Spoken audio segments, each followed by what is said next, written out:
Hey everybody, I'm Chef Tom with All Things Barbecue, and today we're getting into a little surf and turf with a beef tenderloin that's reverse seared and some grilled shrimp. The very first thing I want to do today is fast forward, do a little time travel with me. We're going to imagine that we have this beautiful beef tenderloin, we've topped it with our grilled shrimp, and we're getting ready to slice into it, and the very last thing we want to do is put a pat of compound butter on top to melt into all of that. So the first thing we're gonna do is make that compound butter.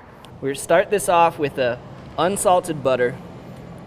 As you can see, this is nice and soft.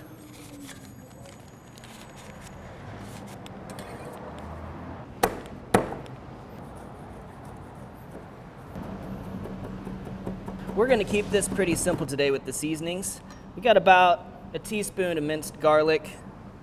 Now, this is a compound butter, but it doesn't have to be a complex butter. Put just a little bit of lemon zest in there as well.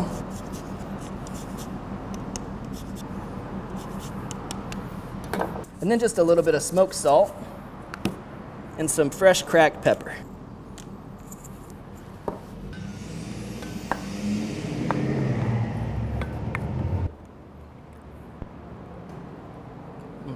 So a little more salt will be good. And the reason we're doing this first is because we need it to solidify in the fridge. What we're going to do here is form this into a log and then let it cool down. So you start with some plastic wrap. Let your butter out in a log shape.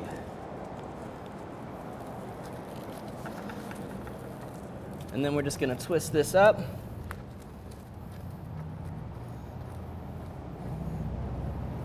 And you can throw it in the fridge just like that. We're gonna get started by trimming out our beef tenderloin. And this is something you can actually buy trimmed, even at your local grocery store. A lot of times they have either trimmed or not trimmed. But you can save yourself about $5 or $6 a pound just for the 5 or 10 minutes of work it takes to trim it up yourself. So really what we wanna do is get rid of any of this, this tough stuff, any silver skin, anything you don't wanna end up chewing on later. And then there's also a little bit of extra fat on the outside. We're just going to get rid of that fat so that we can access the meat and get our seasoning all over the meat.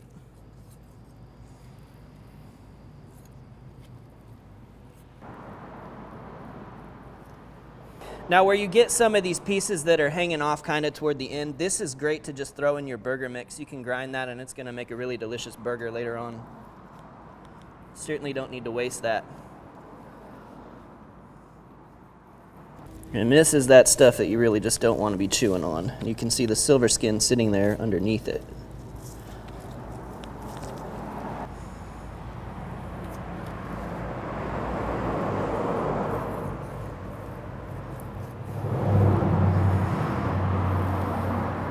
Now just for the sake of cooking this thing nice and evenly, I'm going to go ahead and take this chain off right here.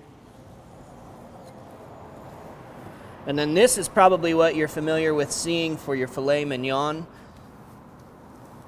And of course we have this bigger muscle piece here. You can leave that on, or you can take that off, cook it separately, put it in your burger, whatever you want to do with that.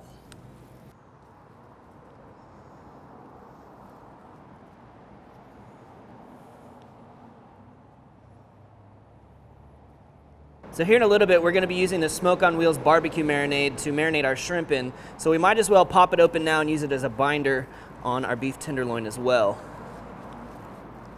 Just enough to get that rub to stick on there. And I'm using a nice savory rub on this beef tenderloin today. This is the Our Butts Are Smoking Our Beef Rub. You guys have seen us use this on brisket as well. It goes really great as a savory beef seasoning. All right, let's let that set up for just a few minutes here, and we'll be headed over to the smoker. All right, check this out. See right here how this is all wet looking? We know that this rub is totally attached to the meat now, and it's perfect timing to throw this on the smoker. Now we're smoking today on the Yoder Smoker's YS640 pellet grill. We got it set to 225 degrees for the smoking period, but you'll see that down here we have our grill grates in place, and that's so later on we can finish this with a nice sear. We're going to crank it up to 400. Now I plan to finish this beef tenderloin at about 120 to 125 degrees internal temperature. So the searing part is going to happen when we reach about 100 degrees internal temperature. We'll pull that out of there, turn the temperature up. So until then, we need to go get started on our shrimp because that needs a little bit of time to marinate.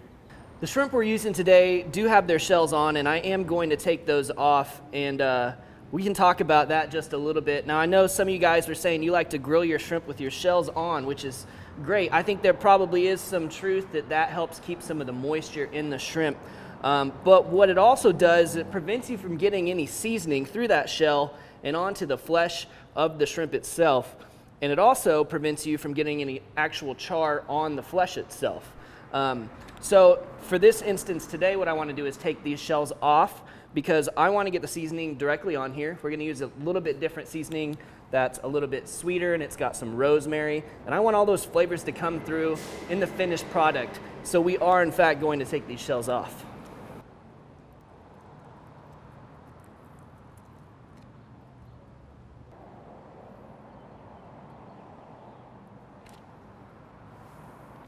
Now, like I mentioned before, we're going to use this Smoke on Wheels barbecue marinade on the shrimp. This has some really great savory flavors as well. There's some butter and some garlic and also some brightness, a little lemon juice in there. And they're only going to need probably about 30 to 45 minutes to soak that up, which should work out perfect with the timing of our beef tenderloin. These shrimp have been soaking for about half an hour, so it's time to get them on the skewers. Also, our tenderloin's sitting right around 90, 95 degrees, so we'll be searing it in no time. So I'm just going to place these on our double prong fire wire here. These are great because this stuff won't ever turn while you're flipping it. And it also leaves you enough space that you can get some color on all sides. All right, got those all lined up. We just need to hit them with a little bit of rub. We're busting out the fin and feather today from Plowboys, and this stuff's got just a touch of sweetness to it, but a lot of great herbaceous notes as well. The rosemary in there is fantastic. It all complements the seafood really well.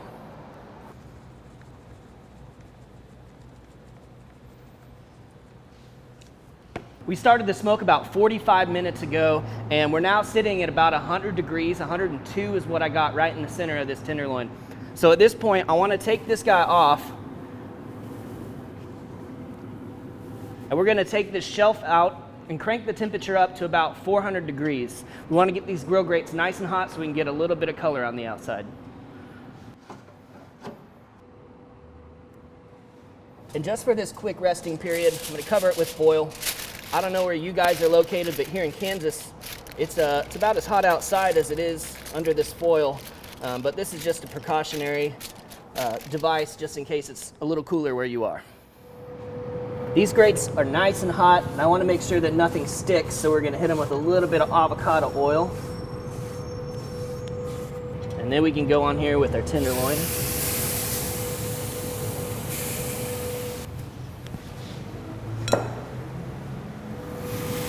Oh, check out those sear marks.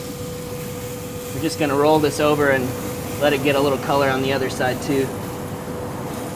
I'm getting about 113 to 115 degrees on the internal temperature, which is great because we want to do one more roll to get color on all sides. And you'll notice that I'm cooking with the lid open right now, and that's because I want all of that color and heat to be coming off the grates and onto the meat. If I close that lid up, I could overshoot my finishing temperature and overcook the meat.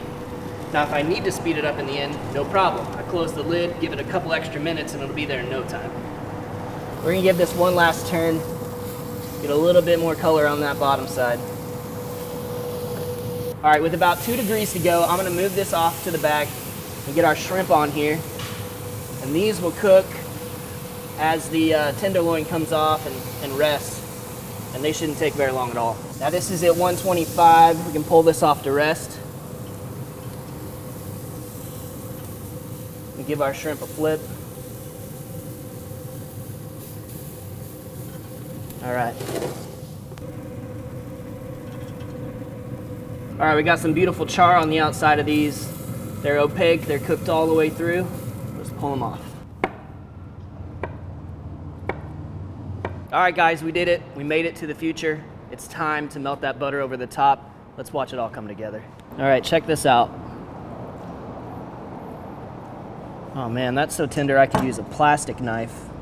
Beautiful. Look at all that juice just oozing out of there, nice and pink in the center.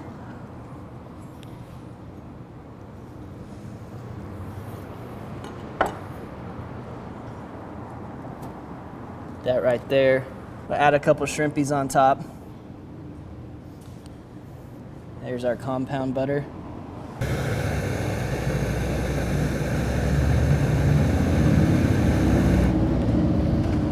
Are you guys salivating yet? This looks fantastic. I'm gonna try to get me a little bit of everything here.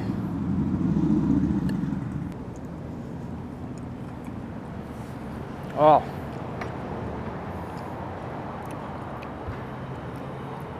I don't have words. I wouldn't do anything different. If you guys come up with something cool to do with this, please let me know. I would love to hear your stories about how you prepared this in the comment section. You guys got to give this one a shot. You can be everybody's new best friend. Thanks so much for watching. If you enjoyed the video, please hit that subscribe button. If you have any questions or comments, you can let me know in the comment section down below. For more recipes, tips, and techniques, head over to thesauce.atbbq.com. All things barbecue, where barbecue legends are made.